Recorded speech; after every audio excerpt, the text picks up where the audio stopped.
नीलांचल सेवा समिति के संस्थापक और बीजेपी नेता डॉक्टर संपत अग्रवाल द्वारा निकाली गई जन आशीर्वाद यात्रा बसना विधानसभा के गांव में पहुंच रही है।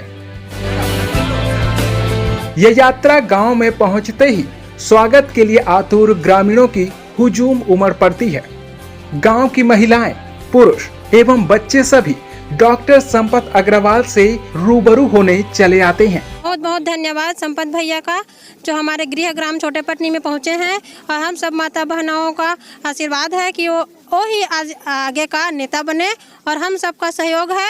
हम पूरा हमारे छोटेपटनी में हम सब उन्हीं को वोट देंगे और जिताएंगे भी संपत भैया को, जो अभी नहीं जीते हैं उसके बावजूद भी इतना सब कुछ कर रहे हैं हमारे लिए, तो जीतेंगे तो और कुछ करेंगे हमारे इस छोटेपटनी के लिए। जो कलश यात्रा में गए रहे हैं सब महिला मतलब संपत भैया सम्मानित करी से और आदर के साथ हमें बुलाया भी से, और जो माता रानी जो पेयजल की समस्या लेके आ रही से वो 2 दिन में समाधान करबो की से, और सबसे बड़े समाधान ये है कि हमारे संपत भैया नशा मुक्ति पर भी की से कि हम नशा मुक्ति के भी समाधान करबो करके। बीजेपी नेता डॉक्टर संपत अग्रवाल जमीनी तैयारी पर निकले हैं और जन आशीर्वाद कारवां की शुरुआत 1 जुलाई से शुरू हुआ है और आज यात्रा का 5वां दिन है। ये यात्रा डॉक्टर संपत के जनाधार को एक नई धार देगी, जो 90 दिनों में बसना विधानसभा के 349 गांव पहुंचेगी। छत्तीसगढ़ के गांवों के गलियों में अब राजनीति की सुगबुगाहट शुरू हो गई है और राजनीति की शोर सुनाई देने लगी है। ऐसे में हमारे साथ नीलांचल सेवा समिति के संस्थापक डॉक्टर संपत अग्रवाल मौजूद हैं, जो बसना विधानसभा में गांव-गांव जाकर जन आशीर्वाद यात्रा निकाल रहे हैं। डॉक्टर साहब, आप बताएंगे कि आपके जन आशीर्वाद यात्रा को जनता का कितना प्यार और जनता से आपको कितना आशीर्वाद मिल रहा है? पूरे गाँव में, और जैसे कि जो सदस्य बने हुए थे 80% से ऊपर सदस्य बने हुए थे, और जब यात्रा में निकला हूं तो गांव के 100% लोग निकल के यात्रा को समर्थन दे रहे हैं, अपना आशीर्वाद दे रहे हैं। जन आशीर्वाद यात्रा से आपको इस बार के विधानसभा जो चुनाव होगा उसमें अगर प्रत्याशी बनाया जाता है तो इससे आपको मतलब कितना बल मिलने वाला है?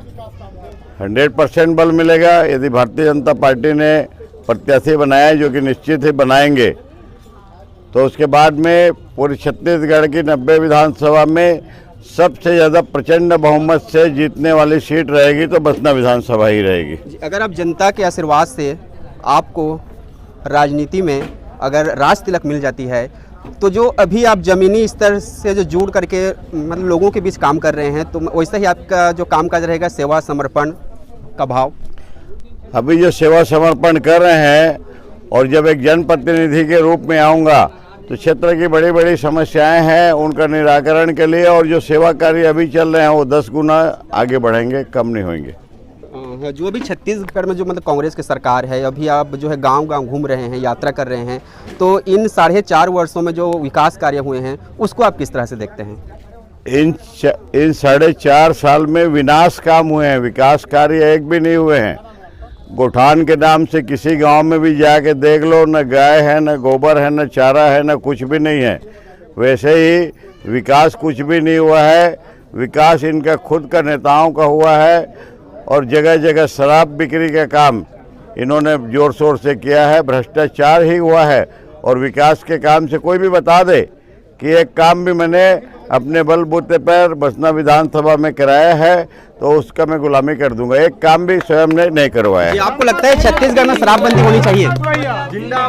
शराबबंदी का तो उन्होंने गंगा जल लेके वादा किया था, 10 दिन के अंदर शराब बंद करेंगे, और 10 दिन के अंदर में इतना बृहद पैमाने से घर पहुंच सेवा देने लग गए, गले गले नुक्कड़ नुक्कड़ में शराब बिकवाने लग गए, और 24,000 करोड़ का भ्रष्टाचार किए हैं शराब बेच के। चलिए, बहुत बहुत धन्यवाद। हमारे साथ नीलांचल सेवा समिति के संस्थापक और भाजपा नेता डॉक्टर संपत अग्रवाल मौजूद थे, जो बसना विधानसभा में जन आशीर्वाद यात्रा निकालकर लोगों का आशीर्वाद ले रहे हैं। Lalit Mukherjee, CG 100 news, Mahasamund.